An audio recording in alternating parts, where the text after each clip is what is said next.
Ẹ káàárọ̀, ẹ káàsán, ẹ káalẹ́, àdúgbò ń gbọ́ wa. This is CROSSBLOGXTV. Don't forget to subscribe, like and share. Bàbá Adebayo sọ o, wọ́n ní oríṣiríṣi òun lóyìn ń bọ̀. Bẹ́ẹ̀ dẹ̀ ni wọ́n ní àwọn kan ń pariwo Yorùbá nation, Yorùbá nation. Wọ́n nínú àwọn Yorùbá nation tó yìn ń bọ̀ yìí ta fẹ́ kó sí. Wọ́n nínú àwọn kàndá nínú rẹ̀ sì gan, wọ́n yìí pẹ̀lú ẹ̀tàn tó máa bá wa lọ sínú Yorùbá nation. Wọ́n ní ká kún fún àdúrà gan. Bẹ́ẹ̀ ni bàbá yìí sọ̀rọ̀ nípa gbogbo ìṣẹ̀lẹ̀ tó ṣẹlẹ̀ nílùú Ọ̀yọ́ àti gbogbo àwọn tó kú àti gbogbo àwọn òjíṣẹ́ Olúwa ńláńlá tí wọ́n ní ti kiri yóò ká lára. Gbogbo ẹ̀ ni bàbá yìí fi ọ̀rọ̀ ránṣẹ́ sí àti gbogbo àwọn ọba tí wọ́n lè máa ṣiṣẹ́ papọ̀ pẹ̀lú àwọn oníṣẹ́ ibi yìí àti àwọn tó wà nínú gọ́fíńmẹ̀ntì tí gbogbo wọn jọ ń ràn níṣẹ́ yìí papọ̀ àti àwọn sponsor wọn. Bàbá yìí rọ̀jò àdúrà ńlẹ̀ wọn lórí. Ẹ wò ẹ wá nǹkan fìdílé nǹkan ẹja àjọgbọ. Ẹ ṣáà pé bàbá Adébáyọ̀ àwọn ò sínú sentiment bó ṣe rí ní ọkàn wọn bẹ́ẹ̀ náà ṣe máa ń múlẹ̀ because wọ́n fẹ́ ìlọsíwájú ilẹ̀ Yorùbá, wọ́n fẹ́ ìsinmi fún everybody. Bàbá yìí tú pẹ̀rẹ̀pẹ̀rẹ̀ òlẹ́lẹ̀, wọ́n fi òkò àdúrà ńláńlá ránṣẹ́ sí gbogbo àwọn tó wà níṣẹ́ lábí ẹja àjọgbọ lẹ́nu bàbá Adébáyọ̀. Kẹ́rí bẹ́ẹ̀ ṣe ń sọ àwọn tí ó ṣẹlẹ̀ lẹ́yìn bẹ́ẹ̀ tí mo jókòó síbẹ̀, Olúwa jọ̀ọ́. As we are saying what is going to happen at the end time, I was saying, Lord, please. Oore ọ̀fẹ́ tí ò ní tẹ̀ ní jẹ́ mogun Armageddon. Grace that will not allow me to witness this tribulation period. Ṣá fàánú gbà mí. Save me by mercy. Mi ò dá mo dá fàánú gbà mí ni. Whether I'm good or not good, save me by mercy. Bí mo jókòó, mò ń gbà bẹ́ẹ̀ ṣe ń ṣẹ́ni. Where I was seated, I was praying as the discourse was going on. Ṣàmì ò ní wọ̀run àpáàdé o. Amen. You will not enter into a fire. Ṣé rí ooru ilé búrẹ́dì kéré o. The heat from the oven is small. Ẹni tó bá ti wà lórí From òkè the bakery àpáta is small. If you have been on the mountain ní táìmù ọ̀gbẹlẹ̀, during the dry season, during dry season, tẹ́ bá wà lórí òkè, if you're on the mountain, tí ooru inú àpáta bá ń jáde báyìí, when the heat inside the mountain is tí coming afẹ́fẹ́ out, bá ń gbé wá, and when breeze will bring it to your side, ara yìí ò ní lè gbà á. his body will not be able to accept it. Kékeré nìyẹn o. That one is small. Kékeré nìyẹn o. That is small. Wọ́n ń gé ọrùn àwọn Fúlàní gọ́ọ̀nù kékeré nìyẹn o. Their cutting legs is small. Àjẹ́ ló jẹ́ kó róúnjẹ jẹ. Àjẹ́ gan fúnra rẹ̀ òun gan ò lè ṣe kíni. Which Kò lè is róúnjẹ the jẹ. one that does not allow you to see food to eat, even which will not get food to eat. Kékeré nìyẹn o. It's small. Ohun tó bọ̀, ohun tí ò ṣẹlẹ̀ rí ni. What is coming is what has never happened before. Ohun tí ò ṣẹlẹ̀ rí. What has never happened before. Bíbélì sọ pé The Bible said, ó láwùká ayé ti ṣe sìn kúrò. this present world will be rolled Ní a away. sọ Jerúsálẹ́mù titun. We will release a new Jerusalem. A sọ̀kalẹ̀. We will release from Inú heaven. ayé yìí náà ni. In this same world, Ìjìnlẹ̀ Ọlọ́run. the mystery of God.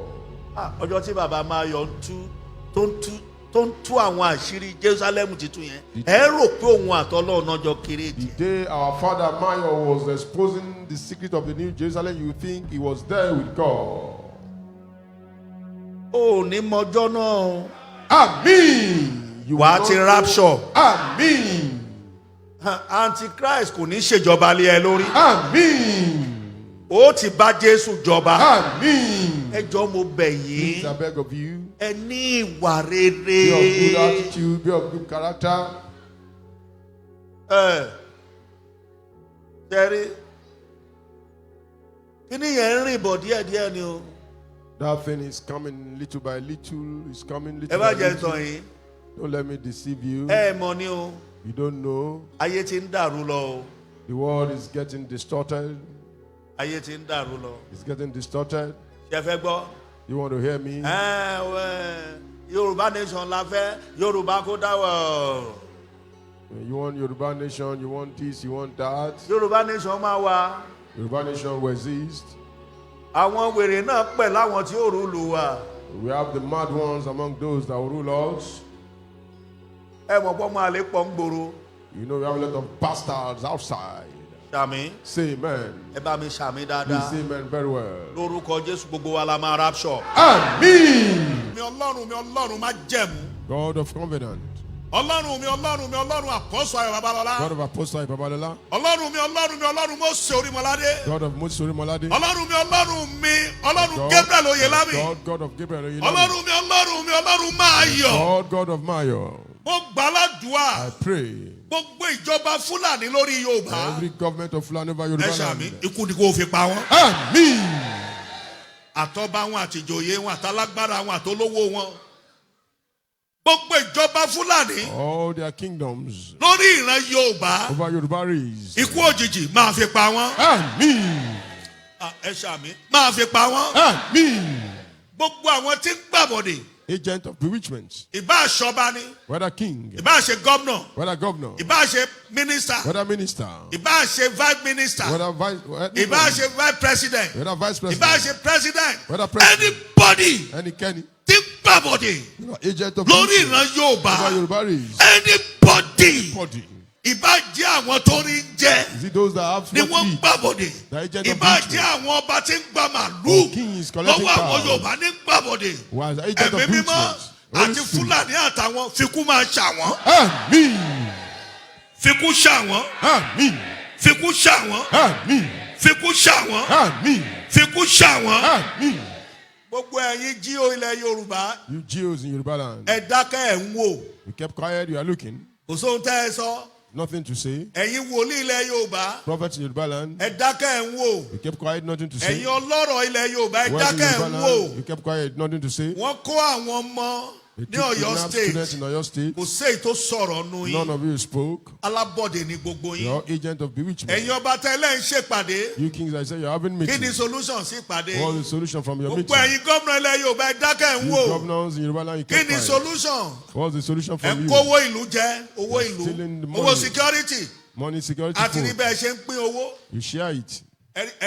Owó táwọn ará ìlú tó yẹ kó ná ní titun ní titun. The new money that Òun citizens lẹ̀yin supposed kó to spend, jáde. you are bringing it out. Ọlọ́run rán àṣẹ God jáde. has sent forth authority. Ẹ̀mí mímọ́. Holy Ẹ̀mí Spirit. mímọ́. Holy Mo Spirit. fẹ́ o gbọ́ tèmi o. Hear me this time around. Ẹ̀mí mímọ́. Holy Spirit. Ọlọ́run àpọ́stélì. God of apostles. Ọlọ́run bàpálọ́lá. God of Babalola. Ọlọ́run máa yọ̀. God of Máyọ̀. Ọlọ́run Gabriel Oyèlámì. God of Gabriel Mo Oyèlámì. fẹ́ o gbọ́ Also to tèmi. hear me. Gbogbo ìjọba àwọn Fúlàní. Every government of the Fulani. Àtàwọn tó ń sponsor And wọn. those sponsoring them. Àtàwọn tí ń gbàbọ̀dè. And the Àtàwọn agent tí of ń jíwèé ọ̀nà bewitchment. fún And wọn. those trained them with Ọjọ́ you. ikú ó yá fi pa wọ́n. Àmín. Ilẹ̀ Yorùbá yìí kó wà lálàáfíà. Àmín. Ẹ ṣàmì. Ẹ̀yin ọkùnrin ẹ ṣàmì. Ilẹ̀ Yorùbá yìí kó wà lálàáfíà. Àmín. Mo gbàdúrà fún ìwọ Sunday Igboho wọn ò ní rí ọ pa. Àmín. Àti wá àtàwọn ọmọ lẹ́yìn rẹ̀ wọn ò ní rí ọ pa. Àmín. Gbogbo àwọn tó ń fẹ́ kún yín lọ́wọ́ lórúkọ Jésù wọn ò ní rí yín pa. Àmín. Mo tún sọ. Saying it again. Ọlọ́run mi o. My God. Mo fẹ́ kó rún agbára rẹ àti àṣẹ rẹ. Your power and authority. Àwọn ọmọ ọlọ́mọ tí wọ́n kó sínú igbó yìí. These children that are inside the forest. Ọba àwọn bá. King of kings. Mo fẹ́ kó rán àwọn ogun ọ̀run àwọn áńgẹ́lì rẹ. Host of heaven and your angels. Gbogbo àwọn Fúlàní All the ó yá Fulani. ẹbẹ̀ sí máa mú wọn. Àmín. Ọlọ́run ìdájọ́. God of judgment. Ọlọ́run ìdájọ́. God of judgment. Ọlọ́run ìdájọ́. God of judgment. Àṣẹ ìdájọ́ rẹ. Authority of judgment. Ó yá fi jà wọ́n lógun. Àmín. Ìran Yorùbá kò ní parẹ́. Àmín. Gbogbo àwọn tí wọ́n pera wọn láàfáà. Those calling themselves Islamic Tí clerics, wọ́n gbàbọ̀dè that they are agents of bewitchment lórílẹ̀‐èdè yìí. in these nations. Tí wọ́n wà nílùú Ìwó. Tí wọ́n wà nílùú Ìbàdàn. Tí wọ́n bẹ nílẹ̀ Yorùbá. Tí wọ́n bẹ nílùú Òṣogbo. Níbikíbi tó wà ní ilẹ̀ Yorùbá yìí. Ẹ̀mí mímọ́ fikú ṣà wọ́n. Àmín. Ẹ̀mí mímọ́ fikú ṣà wọ́n. Àmín. Ṣàmì ilẹ̀ Yorùbá máa nísinmi. Àmín. Bóló máa nísinmi. Àmín. Lórúkọ Jésù ilẹ̀ Yorùbá máa nísinmi. Àmín. Lórúkọ Jésù ilẹ̀ Yorùbá máa nísinmi. Àmín. Ṣàmì ó máa dọ́run. Àmín. Ó máa rapture. Àmín. Ó máa dọ́run. Àmín. Ó máa rapture. Àmín. Ó máa dọ́run. Àmín. Ó máa rapture. Àmín. Ó máa dọ́run. Àmín. Ẹni ń wá ọ láti pa òun ló máa kú. Àmín.